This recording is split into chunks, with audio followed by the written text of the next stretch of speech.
পৰম কৃপালু বাপ বান্ধৱ মাতৃ সমস্ত আমি ক্ৰমশ আগবঢ়াই অহা নিগম শাস্ত্ৰ মহাভাগৱত ভাগৰ তৃতীয় স্কন্ধৰ পৰ্যালোচনাৰ বাবে আপোনাৰ সবৰ চৰণত আমি সেৱা ধৰিছোঁ। ব্ৰহ্মাৰ মানস পুত্ৰ সনক সনন্দ সনাতন আৰু সনত কুমাৰে ত্ৰিভুৱন ভ্ৰমি তেওঁলোক গৈ বৈকুণ্ঠত প্ৰৱেশ কৰিছিল আৰু বৈকুণ্ঠত প্ৰৱেশ কৰিয়েই তেওঁলোকে ভগৱন্ত দৰ্শনৰ যি মানস কৰিছিল, একমাত্ৰ ভগৱন্তক চিন্তা কৰিয়েই তেওঁলোকে ভগৱন্তক দৰ্শনৰ বাবেই 6খন দুৱাৰ অতিক্ৰম কৰি বৈকুণ্ঠৰ 7ম দুৱাৰত উপনীত হৈছিল। আৰু এই 7ম দুৱাৰো তেওঁলোকে যেনেকৈ এই 6খন দুৱাৰ অতিক্ৰম কৰি গৈছিল তেনেদৰেই যোৱাৰ মানস কৰিছিল আৰু তেতিয়াই এই 7ম দুৱাৰ পাৰ হওঁতেই তেওঁলোকক জয় বিজয়ে চাৰি সিদ্ধক অপদস্থ কৰিব লগা হ'ল। আৰু সেই জয় বিজয়ৰ দ্বাৰা অপদস্থ হৈয়েই তেওঁলোকে জয় বিজয়ক অভিশাপ দিব লগা হৈছিল। পৰম কৃপালু বাপ বান্ধৱ মাতৃ সমস্ত আমি আজি এই জয় বিজয়ৰ বিষয়েই আৰু ব্ৰহ্মাৰ মানস পুত্ৰ চাৰি সিদ্ধৰ যি অৱস্থা আমি এই বিষয়ে পৰ্যালোচনা কৰিবৰ বাবে আমি আপোনাৰ সবৰ চৰণত সেৱা ধৰিছোঁ। পদ্ম সমনাভিজাৰ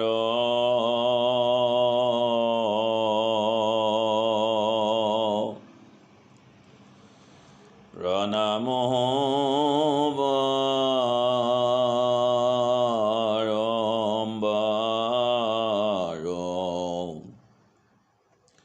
নমো দিব্য পদ্মমালাধাৰী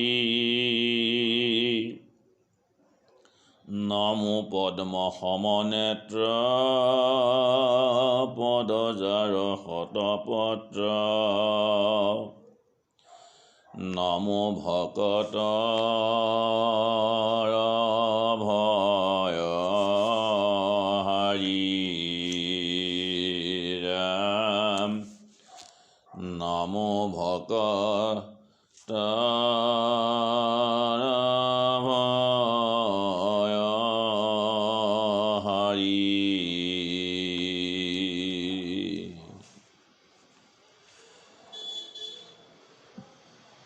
চাৰি সিদ্ধৰ মধুৰ বাণী শুনি ভগৱান বৈকুণ্ঠপতি প্ৰসন্ন হৈ তেৰাসৱক কৈছে, জয় বিজয় এই দুয়োজন তেওঁৰ পাৰিষদ, এওঁলোক বৈকুণ্ঠৰ 7ম দুৱাৰৰ ৰখীয়া। এই দুৱাৰপালদ্বয়ে আমাক অৱজ্ঞা কৰাৰ ফলত আপোনাৰ সবৰ প্ৰতি মহা অপৰাধ কৰিছে। হে মহৰ্ষিগণ, আপোনাৰ সব আমাৰ প্ৰতি সদায় অনুৰক্ত আৰু সেইকাৰণেই এই জয় বিজয় দুই দুৱাৰপালক আপোনাৰ সবে যি দণ্ড দান কৰিছে সেয়া অৱশ্যেই তেওঁলোকে পাব লগা। গতিকে এই কথাত আপোনাৰ সবে কোনো অসন্তোষ পাব নালাগে। ব্ৰাহ্মণসকল হৈছে বৈকুণ্ঠপতিৰ সকলোতকৈ প্ৰিয়।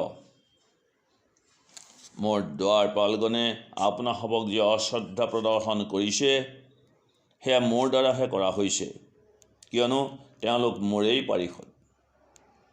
ভগৱন্তই চাৰি সিদ্ধক এনেদৰেও কৈছে যে যি অপৰাধ আপোনালোকক দুৱাৰপালগণে কৰিলে সেই অপৰাধ মই নিজে কৰাৰ দৰেই হৈছে। গতিকে এই ঘটনাৰ কাৰণে মই আপোনাৰ সবৰ ওচৰত ক্ষমা ভিক্ষা কৰিছোঁ। ভিত্তই কৰা অপৰাধৰ প্ৰতি ভগৱান অত্যন্ত দুখিত। যাৰ নাম ল'লে মহাপাতকীয়েও পাৰ পায়, আনকি চণ্ডালো যাৰ নাম ল'লে মুক্তি পায়, সেই পৰম পুৰুষ ভগৱন্তই চাৰিসিদ্ধক কৈছে, জয় বিজয় মোৰ ভৃত্য, তেওঁলোকৰ বাবে এই দণ্ড উচিত হৈছে। যদি আপোনাৰ সবৰ দৰে ব্ৰাহ্মণক প্ৰতিকূল আচৰণ কৰে, তেন্তে তেওঁলোকৰ কোনো ক্ষমা নাই।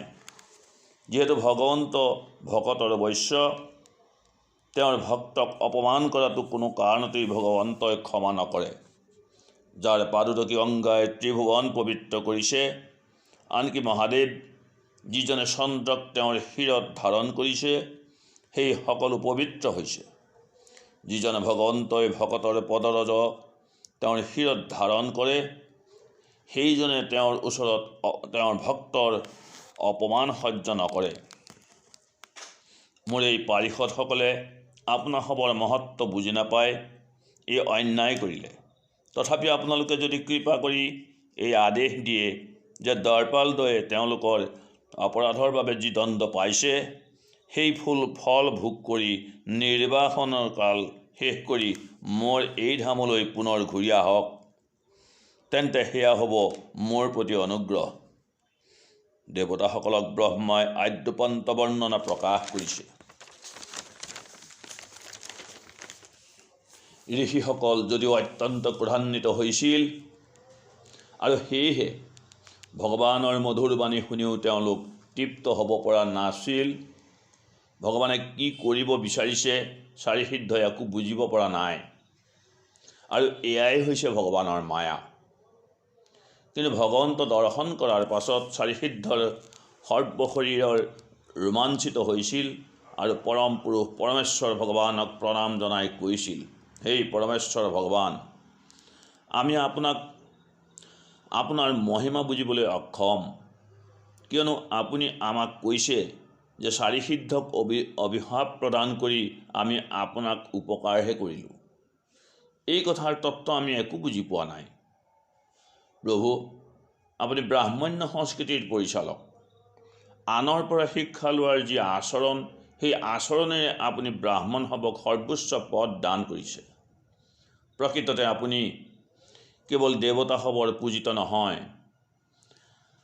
আপুনিতো ব্ৰাহ্মণ সবাৰো পূজিত। হে প্ৰভু, আপুনি ধৰ্মতত্ত্বৰ পৰম উদ্দেশ্য, আৰু আমাৰ দৰেই আপুনি নিত্য, অব্যয় আৰু নিৰ্বিকাৰ। আমাৰ প্ৰতি আপুনি যি ভাৱ প্ৰদৰ্শন কৰিছে, ইয়াৰ দ্বাৰা আপুনি আপোনাৰ চিন্ময় লীলাহে প্ৰকাশ কৰিছে। প্ৰভু, আমি এতিয়া বুজিব পাৰিছোঁ যে আমি সেই দুইজন দ্বাৰপালক যে দণ্ডিত কৰিলোঁ, তেওঁলোক নিৰ্দোষী। সেয়েহে আপোনাৰ চৰণত প্ৰাৰ্থনা জনাইছোঁ যে জয় বিজয়ক দণ্ড দিয়াৰ বাবে আপুনি আমাকো শাস্তি প্ৰদান কৰক। চাৰিসিদ্ধৰ অনুনয় বিনয় শুনি পৰমেশ্বৰ ভগৱানে কৈছিল, ব্ৰাহ্মণসৱ, আপোনালোক নিশ্চিত হওক যে সেই দ্বাৰপালদ্বয়ক যি দণ্ড আপোনাসৱে প্ৰদান কৰিলে, আচলতে সেই দণ্ড মোৰ দ্বাৰাই নিৰ্ধাৰিত হৈ আছিল, আৰু সেই দণ্ড ময়েই দিয়াইছোঁ, যাৰ দ্বাৰা তেওঁলোক অধঃপতিত হৈ দৈত্যকুলত জন্ম গ্ৰহণ কৰিব, আৰু তেওঁলোক নিৰ্ধাৰিত সময়ত মোৰ ওচৰলৈ ঘূৰি আহিব। দেৱতাসৱক ব্ৰহ্মদেৱে কৈছে, ভগৱন্তৰ সুমধুৰ বাণী শ্ৰৱণ কৰি বৈকুণ্ঠনাথ পৰমানন্দদায়ক পৰম পুৰুষ পৰমেশ্বৰক দৰ্শন কৰি তেওঁলোকে বৈকুণ্ঠ ধাম ত্যাগ কৰিলে।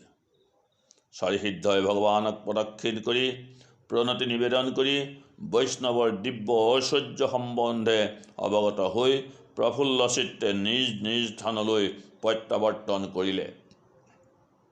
চাৰিসিদ্ধৰ প্ৰত্যাৱৰ্তনৰ পাছত ভগৱন্তই জয় বিজয়ক কৈছিল, তোমালোকে এই স্থান ত্যাগ কৰা কোনো ভয়ৰ কাৰণ নাই, তোমালোকৰ কল্যাণ হওক। যদিও ব্ৰহ্মসাপ মই খণ্ডন কৰিব পাৰোঁ, কিন্তু সেই কাম নকৰোঁ, কিয়নো আচলতে এই সাপ ময়েই দিয়াইছোঁ। তোমালোকে যে বৈকুণ্ঠ ধামৰ পৰা প্ৰস্থান কৰিব লাগিব, এই আঁচনি পূৰ্বতেই লক্ষ্মী দেৱীয়ে নিৰ্দিষ্ট কৰি ৰাখিছে। সেই ব্ৰাহ্মণগণ, মোৰ এই বৈকুণ্ঠ ধাম ত্যাগ কৰি পুনৰ মোৰ ওচৰলৈ উভতি আহোঁতে তোমালোকে বাধা প্ৰদান কৰিলা। সেই সময়ত মই বিশ্ৰামত আছিলোঁ। তোমালোকৰ দ্বাৰা বাধিত হৈ চাৰিসিদ্ধই অতিশয় ক্ষুব্ধ হৈছিল। জয় বিজয়ক আশ্বাসী ভগৱানে কৈছিল, তোমালোকে ব্ৰাহ্মণসকলক অৱহেলা কৰাৰ পাপৰ পৰা অচিৰেই মুক্ত হৈ আকৌ মোৰ ওচৰলৈ ফিৰি আহিবা। পৰম পুৰুষ পৰমেশ্বৰৰ প্ৰবোধ বাণী শ্ৰৱণ কৰাৰ পাছত দ্বাৰপালদ্বয়ে বৈকুণ্ঠ লোকৰ পৰা অধঃপতিত হ'ল। যেতিয়া বৈকুণ্ঠৰ দ্বাৰপাল জয় আৰু বিজয় ভগৱানৰ পৰম ধামৰ পৰা পতিত হৈছিল, সেই সময়ত দেৱতাসকলে হাহাকাৰ কণ্ঠস্বৰ প্ৰকাশ কৰিছিল। দেৱতাসকলক ব্ৰহ্মাই কৈছে, বৈকুণ্ঠৰ দ্বাৰপাল সেই জয় বিজয় আহি দিতিৰ গৰ্ভত প্ৰৱেশ কৰিছে। তেওঁলোক কশ্যপ মুনিৰ শক্তিশালী বীৰ্যৰ দ্বাৰা আচ্ছাদিত হৈছে। সেই দুই অসুৰৰ তেজৰ দ্বাৰা তোমালোকৰ অপকাৰ হোৱাৰ আশংকাত তোমালোক বিচলিত হৈছা। এই সকলো ভগৱানৰ দ্বাৰাই সম্পাদন হৈছে। এই কাৰ্যত কোনো প্ৰতিবিধানৰ ক্ষমতা মোৰ নাই। হে পুত্ৰগণ, ভগৱানেই হৈছে প্ৰকৃতিৰ তিনি গুণৰ নিয়ন্তা আৰু এই বিশ্বৰ সৃষ্টি স্থিতি আৰু প্ৰলয়ৰ কাৰণ।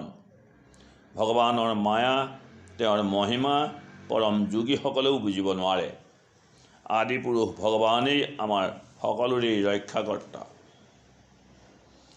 কমলাসন ব্ৰহ্মাই দেৱতাসৱক যি বুজনি দিছে আৰু শেষত ব্ৰহ্মাই স্বীকাৰ কৰিছে, পৰম পুৰুষ ভগৱানৰ লীলা, তেওঁৰ মায়া কোনেও বুজিব নোৱাৰে। জয় আৰু বিজয় বৈকুণ্ঠৰ দ্বাৰ এৰি দিতিৰ গৰ্ভত প্ৰৱেশ কৰাৰ যি হাৰ গৰ্ভ কাহিনী শ্ৰৱণ কৰালে, সেই কাহিনী মৈত্ৰেয় ঋষিয়ে আত্মজ্ঞানী বিদুৰক জনাইছে। বিষ্ণুৰ নাভি কমলৰ পৰাই জন্ম ব্ৰহ্মাৰ, আৰু এই ব্ৰহ্মাৰ পৰাই পৃথিৱীৰ এই অন্ধকাৰাচ্ছন্নতাৰ কাৰণ দেৱতাসৱে যেতিয়া জানিব পাৰিছিল, তেতিয়াই দেৱতাসকল ত্ৰাসৰ পৰা মুক্ত হ'ল। দ্বিতীয়ে যেতিয়া জানিছিল যে তেওঁৰ গৰ্ভস্থ সন্তানৰ দ্বাৰাই দেৱতাসৱৰ উপদ্ৰৱৰ কাৰণ হ'ব, আৰু এই কথা দ্বিতীয়ে তেওঁৰ স্বামী কাশ্যপৰ পৰা ভৱিষ্যৎবাণী শুনিছিল। এই দুই যমজ সন্তান সৈতে শতবৰ্ষ গৰ্ভত ধাৰণ কৰিছিল আৰু শতবৰ্ষ পূৰ্ণ হোৱাত যমজ সন্তান প্ৰসৱ কৰিছিল। এই দুই সন্তান যেতিয়া ভূমিষ্ঠ হৈছিল, তেতিয়া স্বৰ্গ মৰ্ত্য সকলোতেই নানান প্ৰাকৃতিক দুৰ্যোগে দেখা দিছিল। চতুৰ্দিশে কেৱল অমংগল। এই অমংগলৰ কাৰণ ব্ৰহ্মাৰ পুত্ৰ চাৰিসিদ্ধৰ জ্ঞাত। বৈকুণ্ঠৰ দ্বাৰপাল জয় বিজয় চাৰিসিদ্ধৰ শাপত বৈকুণ্ঠৰ পৰা অধঃপতিত হৈ দিতিৰ গৰ্ভত জন্ম লৈছে। এই সম্বন্ধে যিসকল জ্ঞাত নহয়, তেওঁলোক সকলোৱে অত্যন্ত ভীত হৈছিল আৰু ভাবিছিল যে জগতত প্ৰলয় আৰম্ভ হৈছে। এই দুই দৈত্য ভূমিষ্ঠ হৈ তেওঁলোকৰ দৈহিক গঠন এনে হিচাপে বাঢ়িব লাগিছে যেন দুই পৰ্বতাকাৰ হৈ পৰিছে। তেওঁলোকৰ প্ৰতিটো খোজতেই পৃথিৱী কম্পিত হৈছিল। দিতিৰ জ্যেষ্ঠ পুত্ৰ হিৰণ্যকশিপুৱে ব্ৰহ্মাৰ পৰা বৰ লাভ কৰিছিল, যাতে তেওঁ ত্ৰিভুৱনৰ কাৰো হাততেই মৃত্যু নহয়। এই বৰ পাই গৰ্ভত উদ্ভাসিত হৈ ত্ৰিভুৱনক আয়ত্ত কৰিবলৈ সক্ষম হৈছিল। হিৰণ্যকশিপুৰ সকলো কাৰ্যতে সহায়ক ৰূপে ভাতৃ হিৰণ্যাক্ষ প্ৰস্তুত আছিল। হিৰণ্যকশিপুৰ প্ৰীতি সাধনৰ কাৰণে হিৰণ্যাক্ষই যুদ্ধ কৰাৰ বাসনাৰে গদা লৈ ব্ৰহ্মাণ্ডত ভ্ৰমণ কৰিবলৈ ধৰিলে। হিৰণ্যাক্ষ বৈজয়ন্তীমালাৰ দ্বাৰা অলংকৃত আছিল। তেওঁৰ স্কন্ধত অলংকৃত কৰিছিল এটি বিশাল গদা। ব্ৰহ্মাৰ বৰত তেওঁ অত্যন্ত গৰ্বিত। কাৰো হাতত নিহত হোৱাৰ ভয় নাছিল আৰু কোনেও তেওঁৰ গতি ৰোধ কৰিব নোৱাৰিছিল। গৰুৰ দৰ্শনত সৰ্পৰ যিদৰে পলায়ন হয়, সেইদৰে হিৰণ্যাক্ষৰ দৰ্শন মাত্ৰেই দেৱতাসৱৰ পলায়ন হৈছিল। এই ভয়ত দেৱৰাজ ইন্দ্ৰয়ো পলায়ন কৰিছিল। যেতিয়া দৈত্য হিৰণ্যাক্ষই ইন্দ্ৰকো দেখা পোৱা নাই, তেতিয়া তেওঁ অত্যন্ত গৰ্জন কৰিবলৈ ধৰিলে। স্বৰ্গৰ পৰা ঘূৰি আহি সেই দুৰ্দান্ত দৈত্যই গভীৰ সমুদ্ৰত ক্ৰিয়া কৰাৰ মানসেৰে মত্ত মাতংগৰ দৰে জাপ দিছিল। সমুদ্ৰত জাপ দিয়াৰ লগে লগে সমুদ্ৰৰ জলজন্তুসমূহ ভয়ভীত হৈ দূৰলৈ পলায়ন কৰিছে।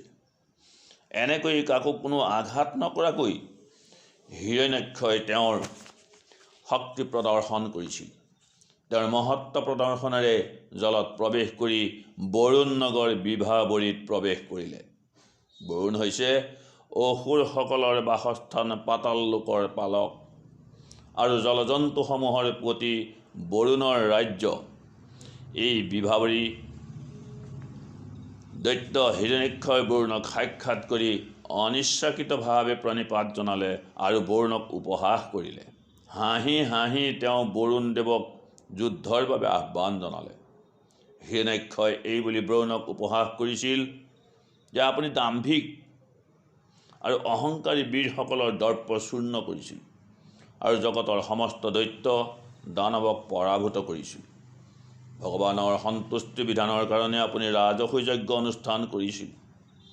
হিৰণ্যাক্ষৰ নিৰন্তৰ উপহাসিত বাক্য শ্ৰৱণ কৰি বৰুণ দেৱ ক্ৰোধান্বিত হ'লেও নিজকে নিজেই বুজনি দি ক্ৰোধ সম্বৰণ কৰি কৈছিল, দৈত্যৰাজ, মইতো অত্যন্ত বৃদ্ধ আৰু সেইকাৰণেই মই এতিয়া যুদ্ধৰ পৰা বিৰত হৈ আছোঁ। কিন্তু দৈত্যৰাজ, আপুনি যুদ্ধত অত্যন্ত নিপুণ, সেয়েহে আদিপুৰুষ বিষ্ণুৰ বাদে আৰু আপোনাৰ সমকক্ষ মই কাকো দেখা নাই।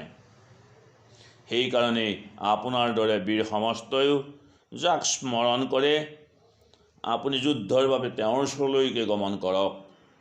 আপুনি এতিয়া বিষ্ণুৰ ওচৰলৈ গমন কৰক আৰু তেওঁৰ লগত যুদ্ধ কৰি যুদ্ধক্ষেত্ৰত চিৰ নিদ্ৰাত শয়ন কৰক। আপোনাৰ দৰে দুষ্টসকলক দমন আৰু সাধুসকলক পালনৰ বাবেই ভগৱানে বৰাহ আদি নানা ৰূপে অৱতাৰ গ্ৰহণ কৰিছে।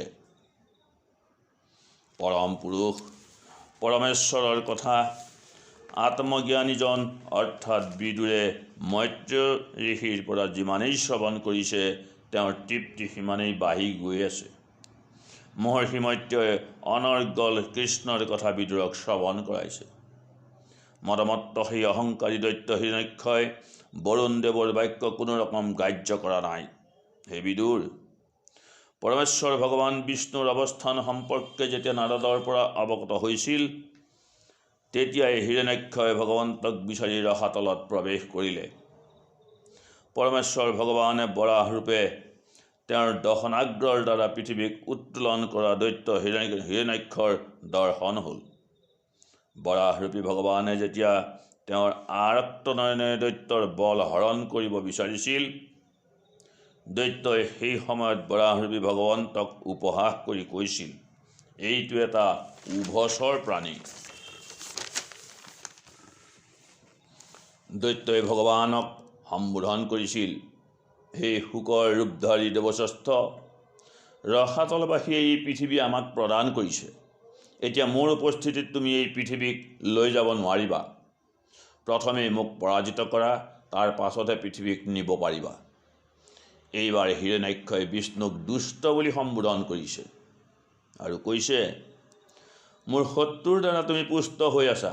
তুমি কেইজনমান দৈত্যক বধো কৰিছা। তোমাৰ শক্তি কেৱল যোগমায়া। আজি তোমাক হত্যা কৰি আমাৰ আত্মীয় স্বজনসকলৰ শোক দূৰ কৰিম। মোৰ এই গদাৰ দ্বাৰা যেতিয়া তোমাৰ মস্তক চূৰ্ণ হ'ব বা তোমাৰ মৃত্যু হ'ব তেতিয়া তোমাক ভক্তি সহকাৰে নৈবেদ্য অৰ্পণ কৰা ঋষি সমস্ত আপোনা আপুনি বিনষ্ট হ'ব। দৈত্যৰ কথাত বিতুষ্ট হ'লেও ভগৱানে সকলো সহ্য কৰি আছিল। দৈত্যৰ আচৰণত পৃথিৱী ভীতা হোৱা দেখি ভগৱান জলৰ মাজৰ পৰা ওলাই আহিল। যেনেকৈ গ্ৰাহৰ দ্বাৰা আক্ৰান্ত হৈ হস্তিনীসহ নিৰ্গত হয়, ভগৱান যেতিয়া জলৰ পৰা ওলাই আহিল তেতিয়া হিৰণ্যাক্ষই বৰাহৰূপী ভগৱন্তৰ পাছে পাছে গমন কৰিছিল, যেনেকৈ গ্ৰাহে গজেন্দ্ৰক অনুসৰণ কৰিছিল। এইবাৰ হিৰণ্যাক্ষই বৰাহৰূপী ভগৱানক কৈছে যে যুদ্ধলৈ আহ্বান কৰাৰ পাছত প্ৰতিদ্বন্দ্বীৰ ওচৰৰ পৰা পলায়ন কৰাটো লজ্জাৰ বিষয়। ভগৱানে আধাৰ শক্তিৰ সঞ্চালন কৰি জলৰ মাজতেই অৰ্থাৎ যিমান ওপৰলৈ উঠিছিল সেই ঠাইতেই পৃথিৱীক সংস্থাপন কৰিলে যাতে পৃথিৱী সেই ঠাইতেই উপঙি থাকে। ভগৱানৰ শত্ৰু হিৰণ্যাক্ষ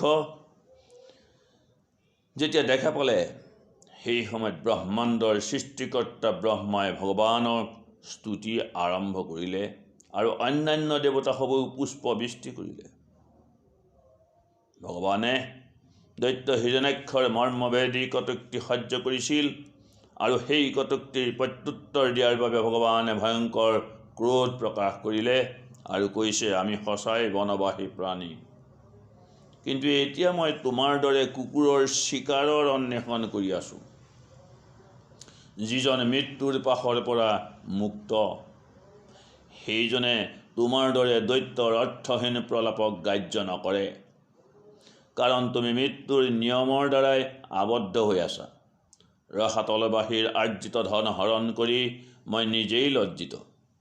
তোমাৰ শক্তিশালী গদাৰ দ্বাৰা আহত হ'লে মই এই জলতেই কিছুকাল থাকিম, কিয়নো তোমাৰ দৰে শক্তিশালী শত্ৰুৰ লগত বিৰোধ কৰি মোৰ আৰু কোনো স্থানেই নাথাকিব। তোমাৰ এই প্ৰলাপ পৰিত্যাগ কৰি এতিয়া মোক তুমি হত্যা কৰা আৰু তোমাৰ আত্মীয় স্বজনসকলৰ দুখ মোচন কৰাৰ চেষ্টা কৰা। নিজৰ প্ৰতিজ্ঞা ৰক্ষা কৰিব নোৱাৰা গৰ্বিতসকলৰ কোনো মূল্য নাই।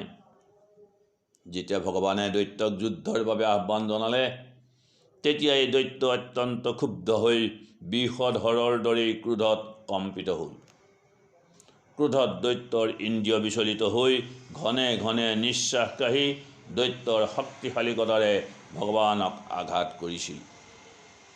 কিন্তু বৰাহৰূপী ভগৱানে দৈত্যৰ গদাৰ কোনো আঘাত নাপালে আৰু জাপ মাৰি দৈত্যৰ বক্ষত বহিল। এয়াও ভগৱানৰে লীলা। দৈত্যক এইবাৰ এৰি দিয়াত দৈত্যই পুনৰ গদালৈ ভগৱানক প্ৰহাৰ কৰাৰ বাবে উদ্যত হৈছে, কিন্তু সকলো নিষ্ফল। দৈত্য যিহেতু যুদ্ধত পাৰ্গত, সেয়েহে ভগৱন্তই লীলা কৰাৰ চলেৰে খেলা কৰি আছে। ব্ৰহ্মাণ্ডৰ দেৱতাসকলৰ প্ৰধান ব্ৰহ্মাই ঋষি সমস্তৰ দ্বাৰা প্ৰেৰিত হৈ পৃথিৱীৰ কাৰণে হিৰণ্যাক্ষ দৈত্য আৰু বৰাহৰূপী ভগৱানৰ মাজত হোৱা এই বিশাল যুদ্ধ দৰ্শন কৰি আছিল। যুদ্ধক্ষেত্ৰত ব্ৰহ্মা উপস্থিত হৈ দেখিলে যে এই দৈত্যই অফুৰন্ত শক্তিৰে যুদ্ধত লিপ্ত হৈছে। এনেহেন দেখা গৈছে যেন দৈত্যৰ সমকক্ষ আৰু কোনো নাই। ব্ৰহ্মাই সেই সময়ত বৰাহ ভগৱানক কৈছিল, হে ভগৱান, এই দৈত্যটো দেৱতা, ব্ৰাহ্মণ, গাভী আৰু যিসকল ভক্তই সদায় আপোনাৰ পাদপদ্ম আৰাধনা কৰে সেই নিৰ্মল লোকসকলৰ কণ্টকস্বৰূপ। অনৰ্থক এই দৈত্যই আপোনাৰ ভক্তসকলক দুখ দিয়ে। সেইকাৰণেই এই দৈত্যৰ বাবেই ভক্তসকলৰ ভয়ৰ কাৰণ হৈ পৰিছে। মোৰ পৰাই বৰপ্ৰাপ্ত হৈ দৈত্যই মহাশক্তিশালী ৰূপ ধাৰণ কৰিছে আৰু সেইকাৰণেই তাৰ সমকক্ষ যুঁজাৰু বিচাৰি বিচাৰি বিচৰণ কৰি ফুৰিছে। হে ভগৱান, দৈত্যৰ লগত খেলা কৰাৰ কোনো প্ৰয়োজন নাই। ভগৱান, আপুনি অচ্যুত, আপুনি এই দৈত্যক সংহাৰ কৰক। আপোনাৰ অন্তৰংগা শক্তিৰ দ্বাৰা এই দৈত্যক আপুনি অনায়াসে আৰু নিঃসন্দেহে বধ কৰিব পাৰে। হে ভগৱান, আপুনি যিহেতু সমস্ত আত্মাৰ আত্মা, সেইকাৰণে দয়া কৰি এই দৈত্যক হত্যা কৰক। এই দৈত্য যিহেতু আপোনাৰ দ্বাৰা নিহত হ'ব বুলিয়েই স্থিৰ হৈছে আৰু যিহেতু এই দৈত্য নিজেই নিজৰ মৰণ চিন্তি আপোনাৰ ওচৰলৈ আহিছে, গতিকে দেৱতাসৱ তথা আপোনাৰ ভক্তসৱৰ সন্তুষ্টিৰ বাবেই আপুনি এই দৈত্যক বধ কৰক। কৃষ্ণ পৰম কৃপালু বান্ধৱ সমস্ত, আমি তৃতীয় স্কন্ধৰ পৰ্যালোচনাৰ বাবে আপোনাৰ সবৰ চৰণত এই সেৱা ধৰি আজি এই তৃতীয় স্কন্ধৰ পৰ্যালোচনা ইমানতেই আমি সামৰিছোঁ। হৰি ৰাম কৃষ্ণ।